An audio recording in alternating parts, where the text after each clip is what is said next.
Why do you Okay. think there's such a disconnect between those who attend church and the type of relationships that they get? Well, I think right now it's not even a disconnect. I think the same type of person who's dating in the church is dating in the world. There's no change. And the church is supposed to be a hospital where people are getting better. Sick people get well. You go into the hospital, you want to come out better than when you went in. And the church is supposed to be the same way. I mean, the call for the church Mhm. is to call the lost, the Mm, broken, the downtrodden. mhm. That's who's dating. I mean, the people who are dating right now are coming into a relationship broken, but unlike in the church, they don't have the benefit of having the Holy Spirit and having Jesus in order to help guide them, direct them, and lead them into truth and into righteousness. But I think the biggest disconnect is those people are coming into the church now looking for a relationship outcome, and they're not doing the work or committing themselves to the teachings. So you think that they're still viewing dating within the church like how they would date out in the world. There hasn't been any changes in their personal life.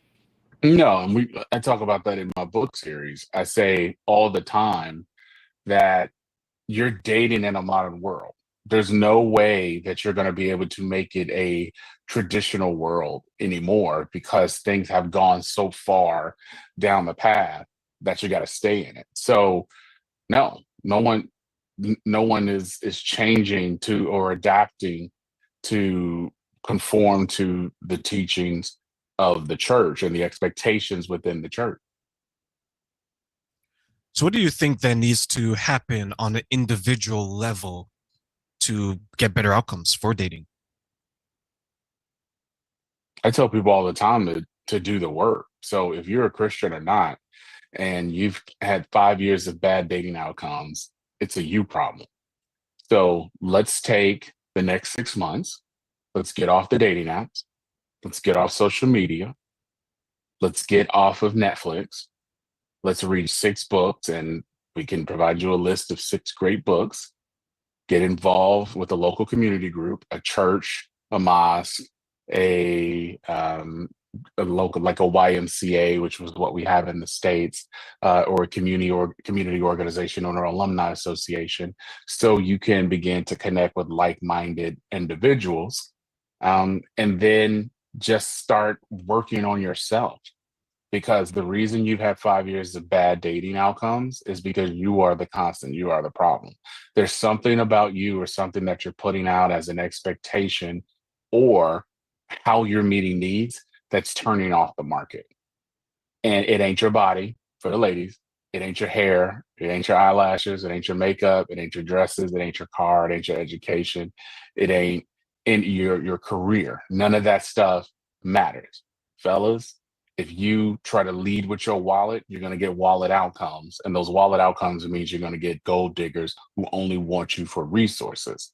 So make sure that you're building the character that we talk about in the book series of getting as close to high value as possible, getting close to the character, the community, getting the cash, and then getting the creativity and the creation out of legacy as a result.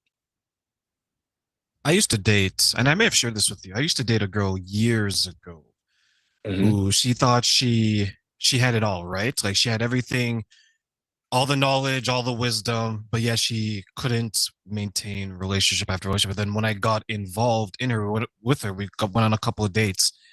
I was like, something is off. So when I started to ask certain questions, I was like, okay, I know why she is unable to have relationships because she went into it thinking I'm perfect.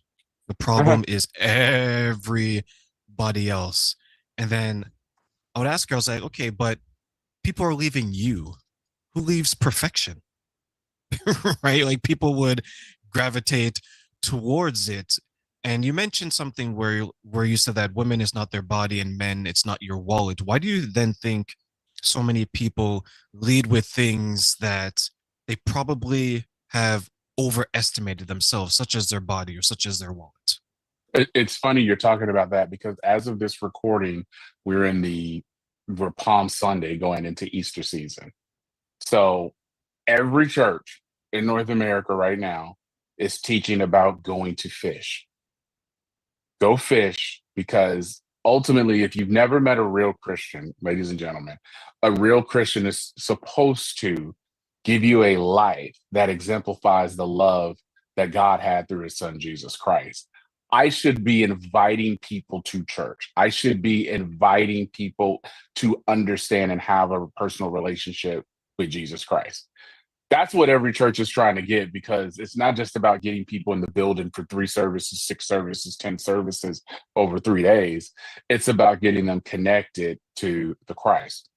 But one thing that we're being taught is to not overestimate or overvalue yourself like some people do. If you overestimate or overvalue yourself, you don't make room for people, you don't make room for God, and you really don't make room for yourself.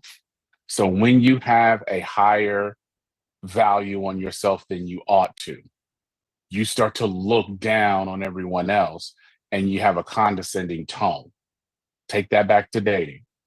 This is how men and women are showing up in the dating market, in church and it out. They're showing up, telling the world, I'm more valuable than what you believe or what you say that I am. I am worth this. I am worth having a car, a house, my bills paid for. I am worth 3 trips a year. I am worth having kids and having them in a private school. I am worth you taking care of my mama. When if you can't do that stuff yourself, or you're not identifying and meeting the needs of the person who has the resources to do it, what makes you think you're qualified for that? And that is the question that a lot of people, I think, don't want to ask themselves is what makes you worthy of this person providing you with this type of lifestyle that you're looking to extract from them. I remember I saw an interview where this woman, she said that men out there, if you earn less than $50,000 a year, you shouldn't be dating. And I found it to be shocking. And then I sat back and I thought about it. I was like, okay, that's around the average income in Canada and the States, or a In the little bit States, yep. higher. Mm-hmm. Yeah, right. And then I was like, you know what? Depending on the type of person you're looking for, she may have a point, because you don't want to be in a situation where you're living paycheck to paycheck and you're struggling and you want to go on all these dates, because maybe one side would be that you necessarily can't afford these dates, or another side would be that, okay, maybe I should date regardless of my income level. What are your thoughts? I actually agree with her. If anyone's come to me through this content or been to my channel, I always say that relationship outcomes are above or below the line. The line is manhood and womanhood. So the men who we say qualify for great relationship outcome are modern, traditional, high value. Less than 10% is high value of any man in any room. One man out of 10 in every room would qualify as high value. Traditional is harder to get because tradition speaks to this. She really wants a traditional man because traditional men make more than $50,000 a year. They can carry a household of 4 to 6, and they typically have a blue collar background, a high end, high skilled trade, or they own a business where they are the solopreneur or they're in a partnership. And so they expect their woman to take care of them, the kids, the home, and everything else in that order. And he will make sure that he does. He provides, he protects, he professes, he priests in the home. He's wise, he's industrious, he's fearless, he's elegant, and he gets a wife who is ring. She is reliable. Well, I'll just stop there, because if I keep going, everyone's going to fall out on their chair. Reliable, because because that's the first key. So I honestly agree and believe that $50,000, if that's the median income in the States, you need to be above that line because you can't afford to go on dates anyway. That's the first thing. Second, now, here's the thing: you may disqualify a lot of good men who have the character you need to be a great husband, a great father, because they're making 48. but they're going to be on their way, because if they're making 48 and they're in their late 20s, by the time they're 41, they're going to be at 148, 248. And that's the type of man you want. But you need to catch that type of man at $48,000 a year before he gets to the 248 in order to benefit from it. Now you got me going. There's this big misconception when you go above the line to men and women that every man started as high value, every man started as traditional, every man started as modern. That's not the case. It's a progression. Our archetypes are that we speak of in our books are a progression. And the best outcome that I can communicate to people who want one man, one woman, long-term relationship, marriage, children, legacy as a result, start as early as possible with one person, because that gives you a lifetime to build. But we're not doing that. We don't want to build with anyone anymore. In the church, out of the church, we want people coming ready made, like this meal prep at the CrossFit gym, ready made. I warm it up and then I ingest it or I experience it, and then I go on about my day. But no one can sustain themselves on meal prep through at the gym all their life. You're eventually going to have to learn to go to the grocery store. You're going to eventually learn how to cook. You're going to eventually learn how to manage the budget. You're going to eventually learn how to prepare the meals, serve the meal, and then you're going to have to start serving a meal to larger groups. We never want to get there. My parents celebrated. My father just passed this as of this recording this past year. They were together 54 years. Now, I don't get credit for their 54 years. I've experienced 44 of those years, basically. But at the same time, that's their journey. My mother benefited from the work she invested early in my father as he went to college and he matriculated through General Motors and Delco Remy and became an executive. My father benefited by having a child. He wanted a son, he had me, and he provided a lifestyle for us that allowed my mother to pick and choose her career path. They would have never been able to do that had my mother said, I need somebody that's already making 50, or my father said, I need somebody that's already with zero body count, or somebody that is ready to submit to me. It don't work that way. What do you think are then some of the obstacles that prevent people from identifying earlier on the potential in the person and that they have the ability to reach it to become the successful man as you described, the successful woman as you stated? Well, what's lacking is guidance. Unfortunately, we have a lot of people who are out here who are lost and lost.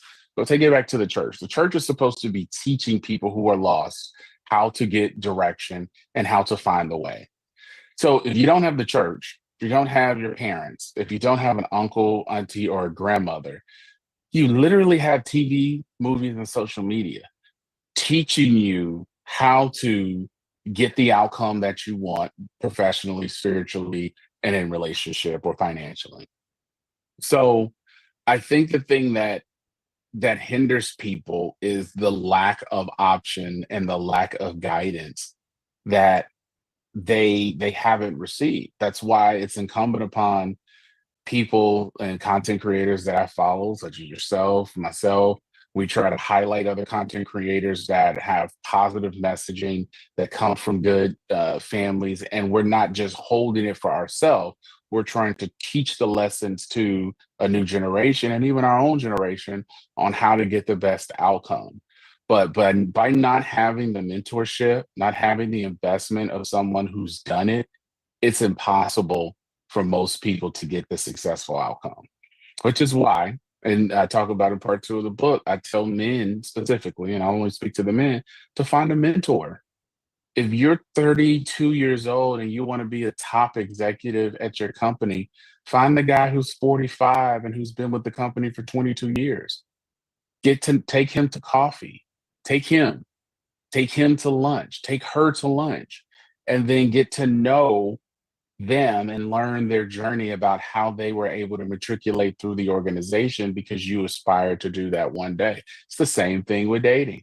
Find someone at your church, find someone in your community group, find someone in your fraternity or sorority, and or find someone in your extended family and spend time with them and get to know their thoughts about the thing that you're struggling with, in this case, relationship. From a perspective that I have when I speak to some of my male friends, and you and I have talked about this, is a lot of times their ego prevents them from asking people that type of information. So, for example, when I was in my 20s and I was struggling with dating and relationships, I know who to go to and the type of advice that I was seeking. As I became older and I see some other people hesitant or straight out refusing to go to those who are in healthy, successful marriages or relationship and asking them, to your point, for guidance or going to the mentors, they rather go to the strangers online who's going to be flashy about it, who's going to say that no, you need to go to the gym, which is true, right? You want to be fit, you want to be healthy. But what I Nah, see with a disconnect is that if you have someone that's next door to you that's been with their partner for 20, 30, 40 years, it's right there. The wisdom is right there, but you rather ignore that and then go online. And I see a lot of men fall into the trap of becoming, as they would say, like incels or toxic masculinity and things like that, because then they have a skewed perception of relationships because they think that, well, I'm told that she has to submit to me, but you're leaving out the other part. She has to submit when you've achieved certain status in your life, right? They're earning 20,000. They want the woman to do everything for them like they're high value.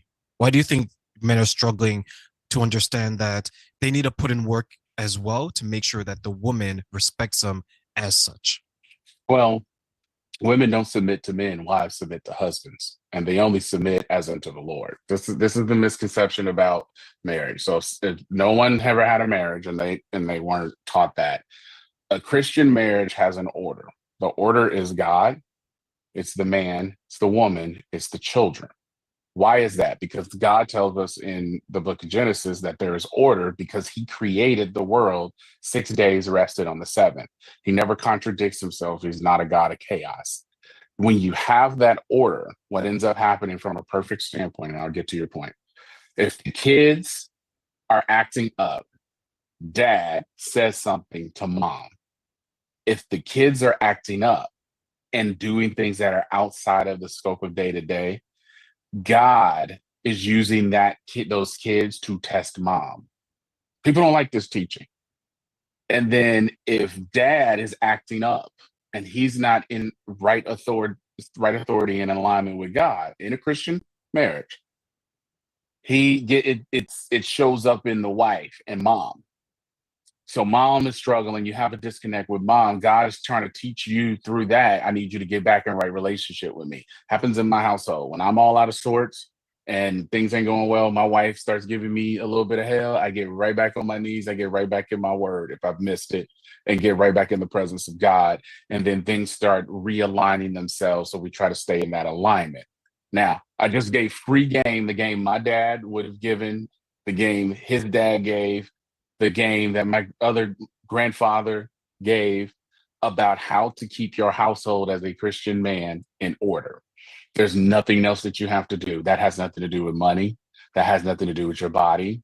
That has nothing to do with your education. That has nothing to do with a fraternity or sorority or a car that you drive. It has nothing to do with any of that. It's about submitting yourself to that authority. Why men are having a hard time and why we're starting to see more men as incels, as you said, is because this is the natural evolution of the red pill movement online. When I wrote my books, the person who was popular as I was completing my books was, rest in peace, Kevin Samuels. I sent that book to a lot of people and they said, man, this sounds just like him. I immediately redid the book because I didn't want to be confused with someone who what he was doing. Not to say that it was good or bad. I don't have an opinion either way. But looking at the content, I didn't want to get on the live at 11 p.m. every night Eastern Standard Time and just tell women that they're never going to get good outcomes. That's not what TMG is about. TMG is about getting people to understand modern dating and to get them to the point of being able to connect with one another and then move into long-term relationship, marriage, children, legacy as a result. Men aren't hearing that message, and that message doesn't resonate because they have no examples. The examples are only athletics, entertainment, a couple of billionaires and famous people who are all unhappy, by the way. That's what they see online. And then what people grab. If you and I wanted to make $1 million in the next month, we just start changing our content and we start talking about alpha this, be a man, don't be a simp, you're a beta, go out, work out, drink juice, no, drink water, eat protein. And our channels would blow up because unfortunately the society we live in and the social media algorithm promotes loneliness and discord. That is literally as a device of the enemy. I often tell people, but it also can be a good thing for conversations like this, for the word of God, for business acumen, business advice. But a lot of men are turning to, because they're lonely. They've been on social media now from middle school to high school to college. Now they're adults. They started social media if they're in their 40s. They got social media in the 2000s. So they've been on social media for at least 20 years. We've lived with social media for 20 years. Just let that sink in. And just think about going from MySpace to what we have now with TikTok and the amount of messaging and imaging that is feeding your decided worldview based off of your viewing. It is only going to lead men who are lonely and are not getting relationship outcomes into the incel movement. Now, the incel movement, as I've talked about on a couple of podcasts and I talk about on TMG Reacts, it's a bad outcome for society because when you have men who are not aligned to something greater than themselves, and as a man, you align yourself with an organization or an ideology. If you're not, then you align yourself to a family. And then when you become the head of that family, you are responsible for that family. We have more men who are incels than men who are willing to be responsible for a family. And the reason they don't think that they can get what they believe the promise is because the people that they're listening to are giving them bad advice. And here's the thing behind all those channels that y'all see, Wolf Sheep and Wolf.com, all those people are happily married with women who are at home, submitting through the word of God, taking care of their 4 kids. They have a pool. They're on ATVs. They're shooting rifles off every other weekend. They're vacationing in Cabo while you are sitting there just consuming this that is changing your worldview. Meanwhile, to your point, you have a neighbor next door who's been married 40 years who needs help in his garden. Go help him in his garden and get to learn the life lesson from him. You have a young lady across the street who has 2 kids. Go watch her kids while she's at work or going to the store one day just for a couple of hours to get a different perspective. That's not happening. When you're lonely, the loneliness grows and you just kind of build your walls and you build your world around that. I've said that the best way to break through that is the church has to step up. Where's the church? I'm looking around and waiting. Sometimes I say, where's the church? When I see things happen on TV, the church is supposed to be going out. We're supposed to be outreaching to the world to bring in the lost. 82% of the unchurched would say yes to attending church if they were asked. That's a higher percentage than going to get donuts at Krispy Kreme or Tim Hortons. It's a higher percentage than people who would go vote. It's a higher percentage of who would go to a soccer match or a baseball game. But yet the church isn't doing the work that is necessary at a minimum. And then we have all of these other problems, including dating, that lead as the outcome. I remember a time where the church was the shield to Mm-hmm. all of that, right? And now I see that, to your point, the loneliness and the online movement, they're a barrier to all the success that you can see. There's some people in my life where I've shown them happy marriages, successful Hmm. relationships, and they are resistant to it. Like even Mm, where to show it to them, they're like, no, this is not true because online I saw this. And then I would ask them, I was like, before you consume this content, you must have seen the other side. When you go home, because many, to your point, right? Many of these men who are struggling, who don't have the protection of the church, when they log off online, they have both parents in the house. So hmm. it's interesting to see that around them is healthy relationships. Next door to them is healthy relationships, but they will bypass all of that to log in online and, to your point, consume the misery, consume the Hmm. loneliness, right? And to further the point is, I think there's a growing number of men that are so deep in it that their rock bottom is so far from them. But when they hit that rock bottom, I worry for them because one, they can lash out. Two, you see people becoming violent towards the opposite sex. And then three, you have people attacking, at least here in Canada, people in relationships saying that, why do you get this and I don't? How do you think we can prevent or maybe bring back some of these men with the help of the church or without the help of the church to understand, don't go down this path because it's not going to get you the outcome that you want?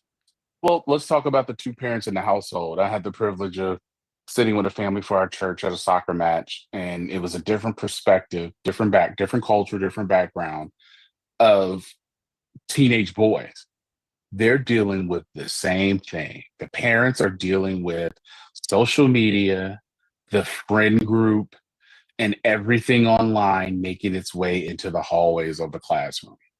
That is literally all we talked about with the kids. We talked about a trip to Disney, but then it got right into the challenges that they're dealing with, which can lead to bullying. So I understand that 100% because if we look back to the 90s, the 80s and the 90s, when we had a problem, we had a telephone, we had our CD player, our cassette player, and we listened to the music that was most connected to the mood we were in. Sometimes I was in an Outcast mood. Sometimes I was in a Tupac mood. Sometimes I was in a mood with LL Cool J. Sometimes I was in a Michael Jackson or Prince or a Luther mood. And so it was all contained, but we still had the family dynamic where after you do that, doors open, we're going out, let's go have dinner, etc., and then let's connect and talk on that. I think that that's our role as parents, and I'm still on the parenting journey as I transition from infants and toddlers into little people that act like me, think like me. Oh God, they do little things, and I'm just like, oh my God, you get that from me, and I got to figure out how to best guide them through this new complicated world with a number of minefields designed to take their mind, their body, their spirit away from them. So that's the first. I think the church can do a much better job of making sure that it is trying to reach individuals with the goal of getting them not just to Christ, but getting men and women into family dynamics. The family dynamic is great because you die for your sons, you kill for your daughters. And if something comes against my house in any way, I am going to fight to keep it. So just imagine a community of men who are that serious and intentional about the protection of their property and their people that God has given them. And the church is supposed to be equipping the men and the women with the skills in order for them to be successful in the role and in the alignment that I spoke of earlier on this call. Um, but as far as getting more tools for the young people, I think that there are a lot of churches that have made the investment in the youth financially and physically and emotionally by appealing to their senses to give them more of an outlet so they can learn about Jesus. At the end of the day, everything that we do, everything that I try to put out here is going to eventually get you back to the road of Jesus.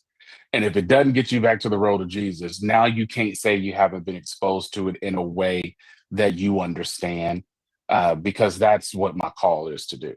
And so I do it, I enjoy it. And I want men specifically to understand that there's more opportunity, there's more money, there's more cash, there's more connections and relationship and networking than any time in history. Don't look at the news.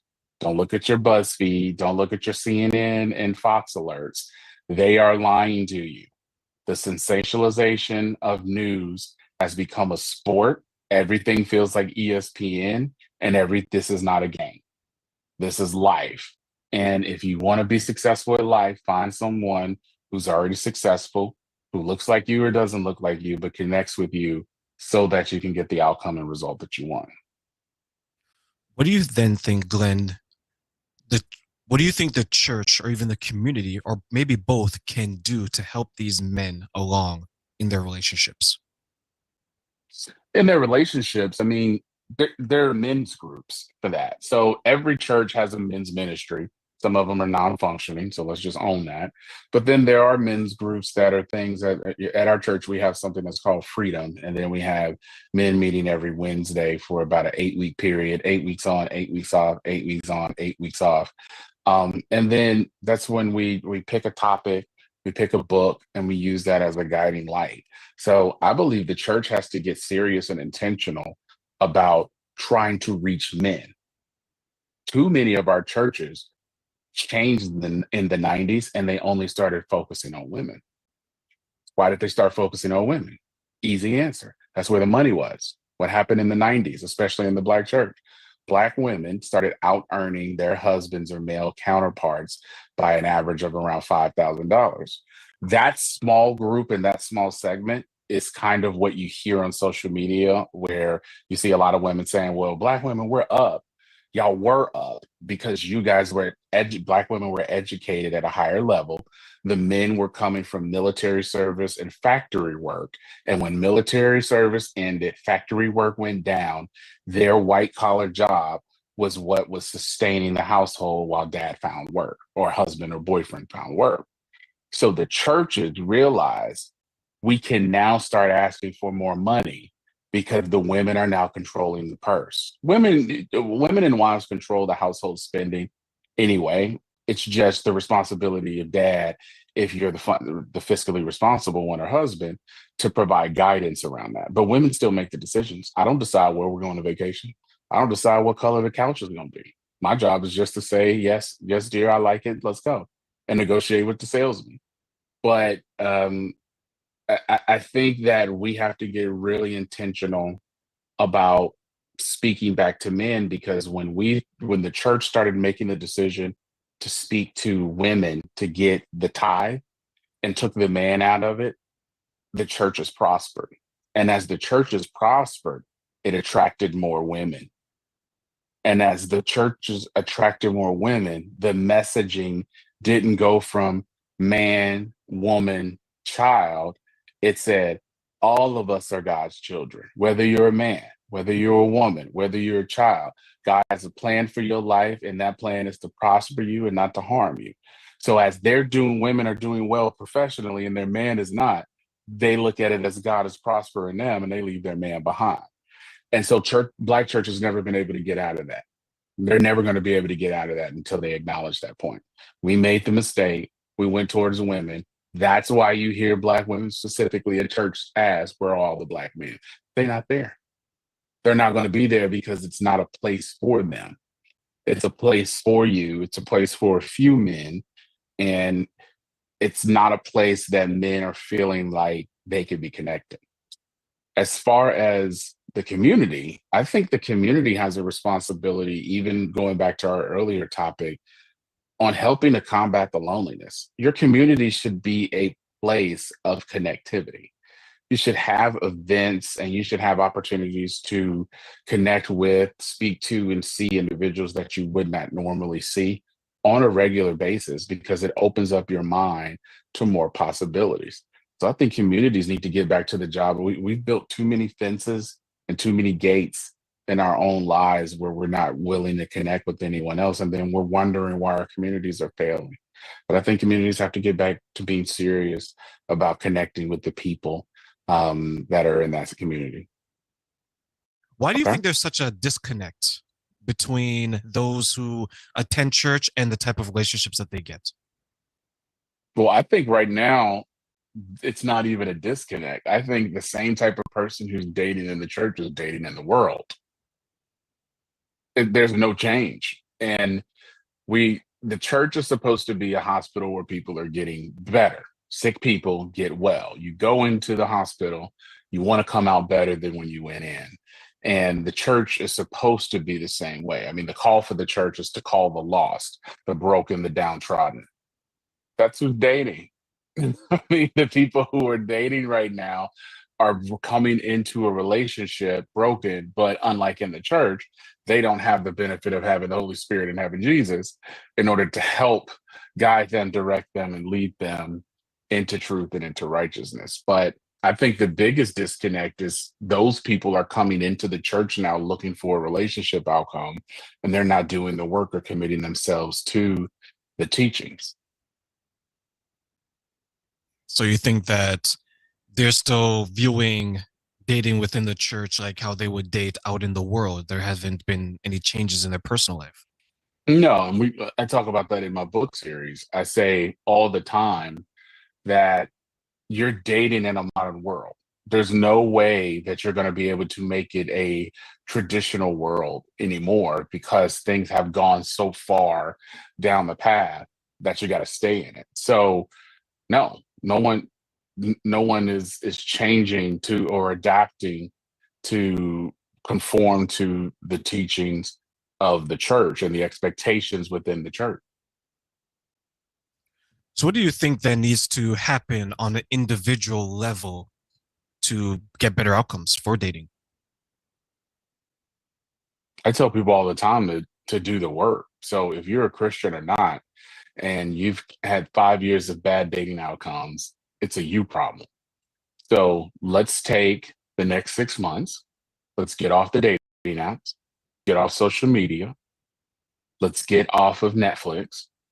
Let's read 6 books, and we can provide you a list of 6 great books. Get involved with a local community group, a church, a mosque, a local like a YMCA, which was what we have in the States, or a community organization or an alumni association, so you can begin to connect with like-minded individuals, and then just start working on yourself. Because the reason you've had 5 years of bad dating outcomes is because you are the constant, you are the problem.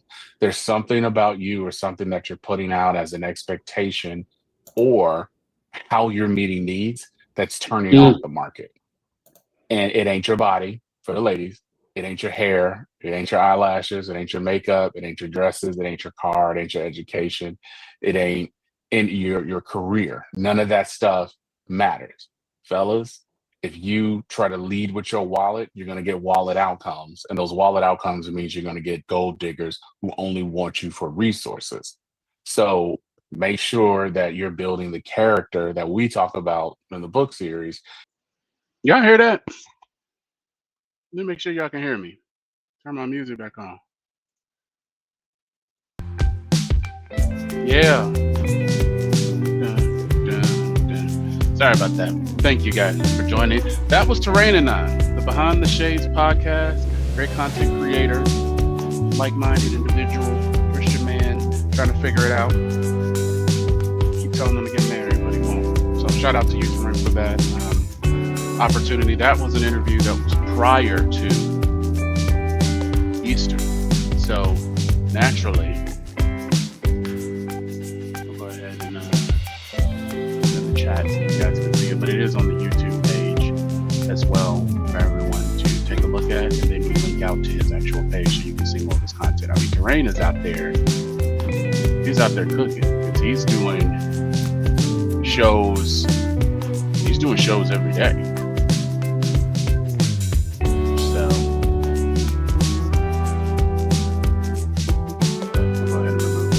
Figured it out. Y'all in trouble now. Y'all don't need this headset. Y'all can hear me? This is typically what I use for my other podcast, Pancakes and Predictions, if you've seen it, right on my Facebook page and on my Instagram page. I do that for big reactions. So some SummerSlam's coming up for all the wrestling fans out there. We will be doing a prediction show and then a review, a recap, and then we'll be going into NFL because we included on my Pacers taking the champs to Game 7 with one player with one leg and a Miles Turner who was out of shape and unmotivated and wanted to go play with his friends. But we ain't talking about that. Red Cup Life. That's where we are. Make sure you visit tmgbookseries.com. Again, I am your host. I am the author. I am the creator. I am Glenn. Thank you for joining us today for another episode of TMG Live. If you looked at where we are on the thumbnail, you know what we're going to talk about. But I have to give credit to where credit's due. Finance couple on lunch break. That's hilarious. Let me get Devin some work right here. As we're moving it up, back in the day when radio and TV was a thing, there was always somebody who did it, so I didn't have to worry about it. But let's continue. We always like to do everything. If you were joining us for that full 30 minutes prior to one, sorry for the later start today, but I always had the plan that from 12 to 1, we'd take a look at the interview with Terrain and the Behind the Shades podcast. A lot of it was talking about the church. I get asked a lot of times about dating and in the church, and my answers are right there.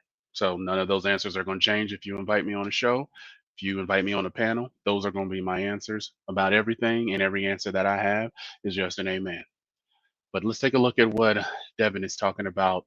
Jesus' lesson, see beyond the differences, help those in need. Now, y'all not going to like this because none of y'all want to help nobody, but that's fine. You wouldn't be here on this channel if you truly didn't, but not you, your cousin, don't want to help nobody. So let's talk a little bit about it. Fair use. Let's get live. Intentionally, because he's saying, I don't care what they look like. If I put the need in front of you, you should be responding to it. Rather than leading with all your misconceptions and your biases. They don't look like me. They probably didn't vote like me. Not sure I could help them. I know I'm not talking to anybody. You got to look beyond the external. And Jesus uses this example intentionally because he's saying, I don't care what they look like. If I put the need in front of you, you should be responding to it. That's it.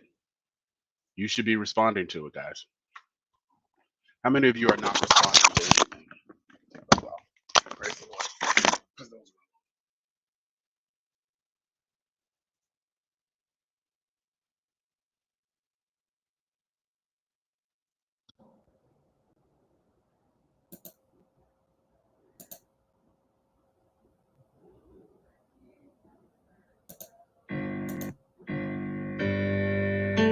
Had to make sure the speaker was working. I don't care. It's live. It's a reason it's live.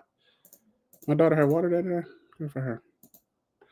If you want that video, if you guys want to connect with me, when you go to our website, make sure you go to the contact page, and then you can email us there if you would like for us to join on your podcast. TMG book series, The Modern Ground, How to Get Great Dating Outcomes in a Modern World, parts 1 and 2 are available on our website. Go buy the book, ebook, audiobook. It's my voice. My sheep know my voice. And that's what I want you to do in Jesus' name. But let's go back to what Pastor Devin is talking about, because I want to get deep into it. That was 2 weeks ago.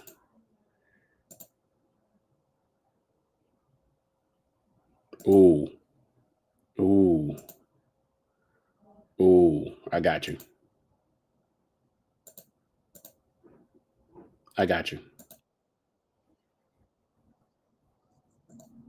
Now, this speaks to what we talked about, the King of Kings. Now, right now, we're in 21 days of prayer starting in August and fasting. If you don't know about praying and fasting, just read the book of Daniel, read the book of Kings, read the book of Genesis, read anything that Paul wrote or had a hand in writing, and read anything about Jesus, anything in red in the Bible. If you don't know, because you may be, I don't know this Jesus. Anything in red, send us a message. We'll talk to you about it and get you connected to a local church. But we're moving in that direction, and part of it is rebuilding starts with prayer. We're in a series, Nehemiah. For those of you, Nehemiah is a minor prophet. And Pastor Devin last Sunday, he broke it down the way that Pastor Jeffrey A. Johnson used to break it down. One of the minor prophets, and we're talking about rebuilding the temple. And it always starts with the spiritual journey. So let's go into this quick clip that I have for you guys.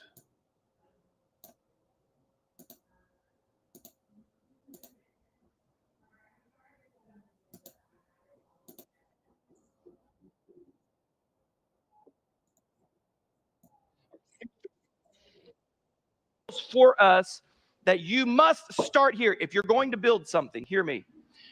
You better start with this posture of prayer and fasting. Here's the principle that we learn. He models it for it. The most vital preparation in anything, hear me, is always spiritual. Always. And if you ignore the spiritual and try to do the building without it, you will not be successful. Is that your first response? You see need, you see opportunity. Is your first response to slow down, sit down as he did, and begin to pray and fast? As Ephesians would say, we need to pray in every situation. That my first response should be, God, I want to hear from you. I'm presenting this to you first. How much of our lives is being led without even that conversation? That we're not even in tune to the Holy Spirit because we just rush headlong into some things before actually presenting it to God.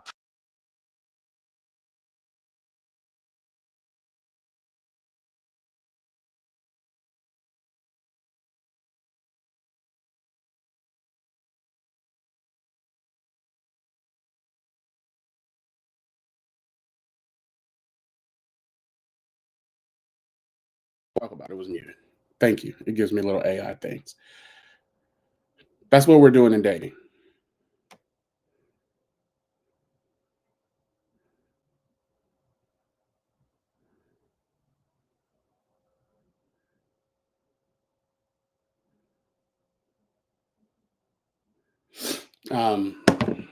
Yeah, I was saying there's no more fresh and fit. You guys don't want to hear anything about the church, about Jesus. I could have went for church for that. I got to package it some way. I got to get it to you in some form of fashion so that you can go find more. Because the major prophets around the country have all done a disservice. They all retiring and passing off their ministries, and their ministries are dying. Why is that? You want me on a pod to talk about that? I will. And I'm not holding anything back. Withholding nothing. I'll surrender it all. But yeah, I was fussing about Fresh and Fit. I see Myron, but there's no more Fresh and Fit. You want them bashers? You go over there to the bashers. We don't bash over here. We love all. But part of the reason we wanted to show it is that how many of us and how many of you right now are entering into a posture of a relationship as a Christian and you ain't sought God. I'll wait. I will wait because I know the answer. The answer is all. Full disclosure, transparency, I've done it. I moved forward in relationships, even as a Christian. I had no business. God told me not to go into, or I never sought God because I knew what his answer was going to be. And it costs you something every time you do that. Every time you choose to move without seeking him first. And y'all doing it in dating and y'all doing it in life. Pray first. Pray in every situation. So he models what we should do first, but then what he prays reveals to us, the content of his prayer reveals to us what that should look like. And that's what we're looking at today. We're looking at what building through prayer would look like. Back to Nehemiah 1. You're going to read it tomorrow in your soap reading. I can't wait to see what God does in your life. He says, Lord, the God of heaven, the great and awesome God who keeps his covenant of love with those who love him and keep his commandments. Let your ear be attentive. Let your eyes open to hear my prayer. Your servant is praying before you. Look at this. This is not just haphazard. He is committed to this day and night for your servants. He's praying even on behalf of the nation of Israel. That's the first thing we learned. Very, very simple kind of progression we work through. He first and foremost recognizes the greatness of our God, everybody. That he doesn't try to do anything before acknowledging and recognizing, God, you are great and I am not. Now, we do this at the end of every service. Now, we send you out of here declaring these promises. And you think, why do we do that? Just so that we can give you something to say? No, I'm doing that so that when you leave from here, your mindset is, I'm not great. He is. I can do all things through Christ who gives me the strength. Amen. That I am actually equipped and empowered by a spirit that's greater than the one that's in the world. We're trying to get you to understand you will not accomplish all that God wants you to without first acknowledging He's the one that's great. That's my call to y'all this week. Acknowledge him that he's great. If you're a Christian and you've fallen and you're not getting great outcomes and you're scared about the economy and you're scared about missiles and you're scared about housing prices and the interest rates are too high, you're not acknowledging him. It's that simple. You're not acknowledging him, and I feel bad for you. All right, get back to it. Go by the book.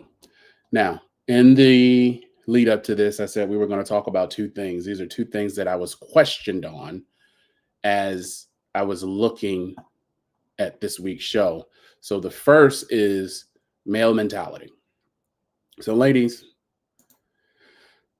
I hate to tell you this, and this is just for the ladies who are, it's middle July and you don't like the fact who you chose this last winter or spring, it's not working. So this is for y'all. I'm sorry to tell you, he is not a man. He is a male. And what he has is male mentality, not mamba, male mentality, male mentality. So a male mentality is that of a male, the archetype man that we talk about in part 1 of the book and go into more detail in part 2. Looks like a man, talks like a man, sounds like a man, acts like a man. He thinks he's a man. He is not a man. He has not overcome his trauma emotionally. He has not been able to develop a high value skill. He has not been able to evaluate the market and use a skill to extract profit with integrity. And he's always looking for someone else. So he is Mr. Handout and hand up. So the men in the sanctuary will now know what I'm talking about. Someone who's like, man, I want to get a meeting with you. You know how many meetings I did in my 20s and 30s? Indianapolis. They probably watching the show right now. I was so sick of y'all. Everybody wanted to meet and grab lunch and grab coffee. And it was always, what I need from you is X. Now, in my 40s, I got a meeting later today and I'll have a meeting next week. I have an ask, but the person I have already delivered for. See the difference? Males don't deliver anything, but they always have an ask. And their ask is always something that they should be able to do. Perfect example. Man, I want to create this app. Oh, you want to create the app? Can you market the app if I get it created? Well, I don't know what you mean. You don't know how to code? Go learn code. Oh man, I want to do some AI tasks and I want to create an AI agency. Are you on Coursive? Coursive has courses right now, $49, self-paced on your iPhone, 3 minutes a day for 90 days. And you'll learn everything from Chat GPT to IO, everything. Have you done that? No. Well, what else you need? Oh man, I need to get my license. I'm gonna go ahead and get my trucking license. Okay, man. Well, how close are you to get it? Oh man, I still got to do a couple more hours and then I got to go ahead and pass my test. Call me when you pass your test. Well, in the interim, man, I want to get with you so we can talk about. There's nothing to talk about. You ain't got your license. Oh man, I'm about to buy this business. Oh, what business you about to buy? Oh man, I'm about to buy this from this GC that I work for. He wants to sell his construction company. Oh, how much he want for it? 2.5 million. So I'm raising money. Do you have 250? No, maybe you should start raising that. And then do the rest on the SBA and let the business pay for it. I'm just saying. What's Jay's name? There's a guy who I follow. He's teaching people how to buy small businesses because right now this is the greatest wealth transfer that we are seeing in the history of capitalism. We have more business owners that are boomers and Gen Xers retiring and their children don't want it and their employees can't afford it. So there are all these blue collar businesses, service-based businesses for sale. No one wants to buy them. So who's buying them? Private equity. So don't get mad when you see Peterman Heating, which is in Indianapolis, what's Hiller in Nashville. They get bought by somebody bigger. They keep the name, but everything changes. I'm seeing it with tree companies, landscaping companies, lawn care services, HVAC, electric companies, general contractor. They're all being bought out because the owners got to cash out. They got to retire. So there's a great opportunity for that. Go buy the business, and then we'll talk about how I can support you from a digital marketing standpoint. Make sense? Males don't know how to do that. Males are always looking for you to help them go get funding. I'm not introducing you to my contacts for funding. Why would I do that? You're not prepared. You're not going to be able to address their questions that they have. What's the CapEx? What's the ROI? If I make $1 million investment and you buying a $5 million business, where's your income coming from? It's not coming from this business, is it? Because I don't want you eating off of this unless you're going to be in the day to day. Oh man, I don't want to be in the day to day. I just want to sit back and have passive. They say things like, I want passive income. You want real passive income? Buy something with trucks moving. You want passive income? Put up an online store with an actual product that people actually need, males. Male mentality. Ladies, that's what you're dealing with. He's a male. So male mentality, not Mamba. Mamba mentality, the late, great Kobe Bryant.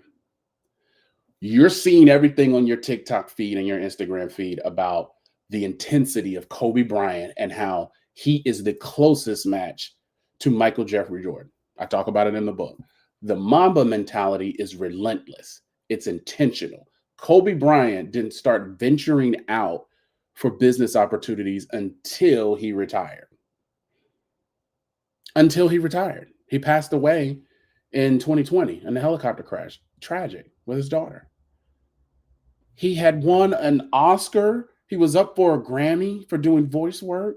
He did several documentaries, and we were waiting on the episode of The Last Dance, there it is, for Kobe's portion, because he had his own portion that was recorded that January before he passed. We wanted to hear what he thought, and his statement was, without Michael Jordan, there is no Kobe Bryant. Why is that? Because I have the Mamba mentality. There is no Mamba mentality without studying the intensity of Michael Jordan. Kobe Bryant spent time with Michael Jordan, Reggie Miller, Ray Allen, Kevin Garnett. He was coached by Phil Jackson. And when he was the only one and he was the ball hog, he asked for a trade from the Lakers. Now, if you don't know what the Lakers are, Mamba versus male, the Lakers are the most valuable franchise in the NBA. They just sold for $10 billion to the owners of the Los Angeles Dodgers. And the Buss family walking away with $10 billion. And Jeannie Buss, who was the governor of that, is now staying on and running operation. So just go with that. So he asked for a trade because he wasn't dialed in. He lost Shaq. He lost Phil Jackson. And he was going through, I think he had, who was his coach? I think he had Rudy Tomjanovich. Was that 1 year? He quit.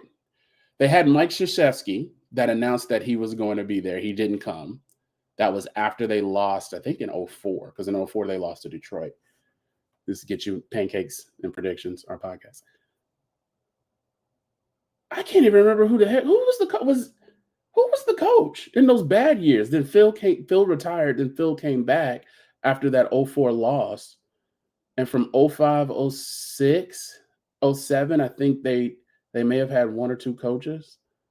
Anyway, that's when Kobe asked for a trade on the Stephen A. Smith show, the original Stephen A. Smith show. I heard it. I asked for a trade. I went out to meet a friend who was from Long Beach, a Lakers fan, and I was like, I heard the show. He asked for the trade. He was like, oh my gosh, that was a message. But what happened? He got back with Phil Jackson. He stopped playing around and doing things that he wasn't supposed to be doing with people he wasn't supposed to be doing them with in Colorado. Hint, hint. And he got focused. He got in the lab. He got serious about his body, and he started understanding his players. If you look at any interview, Kobe Bryant said that his best teammate, Derek Fisher, by far, Paul Gasol, Lamar Odom, Ron Artest, and then there was a guy, Telfair, not Sebastian Telfair. There was Ronnie Telfair was a center that was on bookend both of the finals teams. He was like, these were the people that I trusted, and they could tell me about me. When he was getting too focused and not paying attention, and he wasn't into the details, and he was riding certain teammates too hard, they would go. Derek Fisher would say, "Hey man, come here, Kobe. We in the same draft. We've been on the championship team. You got 3. You trying to get you an MVP and Finals MVP. Let's make some changes." And he listened. Mamba mentality is understanding where your strengths are, where your weaknesses are, and shore up your weaknesses, but then drive to it. That's why males are struggling and suffering. They don't know how to do any of that. They're just looking for you to help them. So ladies, get that man off your couch that's been there all summer. You've been with him since last winter. Y'all had a nice Christmas, New Year's, and Valentine's Day, but he ain't bought you a gift. He missed your birthday. Mother's Day, he ain't do nothing for you. For your Mother's Day, them your kids. Let him go. That's a male. So then the second post was about city girl behavior. Now, y'all know how I feel about city girls. If you're new to the channel, new to the content, city girls are a problem. Now, what do we talk about in the book? We're not going to go into because we're coming up on time. But city girl behavior, this is for the men. She's not going to choose you. She's a city girl. Now, most people hear city girl and they think, oh, she's for the streets. Not necessarily. She's outside a little too much. It's the summer and she's been on the rooftop 5 out of 7 days. She just got back from Miami and it's 98 degrees and it's sinking. She did 5 Beyonce shows. What? City. It's all about me. It's all about mine. All about I. City girls are about conquesting, but their conquests are more than just a man. Their conquest is life. I need to shine. I need to drive. I need to be the biggest voice in the room. They're loud. And this is irrespective, guys, of race. So don't even go there on my channel. It's plenty of woohoo. We call them the woohoo girls in Nashville. And so I use that terminology everywhere. Oh, she a woohoo girl. They come to Nashville on their bachelorette or their divorce party with their girl who got divorced or is getting married, and they come with intention. That's why I tell every man, stay away. Don't go between 1st Avenue and the river and 5th. The woohoo girls will get you. But city, I'm about my money. I'm about my status. I'm about my family. I'm about my mama, my brother, my sister, my kids. And you are extra. I am going to it's easy to say that the city girl, there's a look for it with the hair, the makeup, the eyelashes, the BBLs. That's part of it. But that ain't the determining factor for it. It's a mindset. And the mindset is what needs to be fixed. City girls are never going to choose you. You are replaceable. You must not know about me. You must not know about me. I could have another you in a minute. Matter of fact, he'll be here in a minute. That's why Beyonce wrote that song, and that's why that album sold, I think, 8 million copies, because she went all the way in on toxicity. That's the last album I listened to, B-Day and Dangerously in Love. I'll ride those out when we do car trips. So city girls, they're never going to choose you, sir. And city girls need to be with city boys because those are the only ones that they really listen to. Let them be for the streets. These are the toxic people that have arguments and fights. I watched A Star Is Born, city. Tell me something, girl. That. Too much toxicity. That's how they thrive. They can't have a normal, healthy, happy, functioning relationship. That's city. That's boring. I like to be outside. I'm for the streets. And you're never going to be able to change that about them. So now, as we close out the show today, we want to make sure that you know where you can find us, connect with us on TMGbookseries.com. Also go and connect with us on Facebook, Instagram, TikTok, YouTube, and X. Buy our book. Check out our blog. I got some blogs I need to close. Can't AI do this? I got it. Conversation. Make sure y'all subscribe. Don't y'all be running past it. I can see y'all run past that on my page. Join the community. In the community. I'm not spamming you yet, but I will soon. But yeah, what do you think? Male mentality. City girl behavior. Ladies, gentlemen, are you dealing with it? And what is the solution? I don't know what to tell you, but you should probably listen to me. Because I am your host. I am the author. I am the creator. I am Glenn. This has been another episode of TMG Live. Thank you and have a great rest of your day.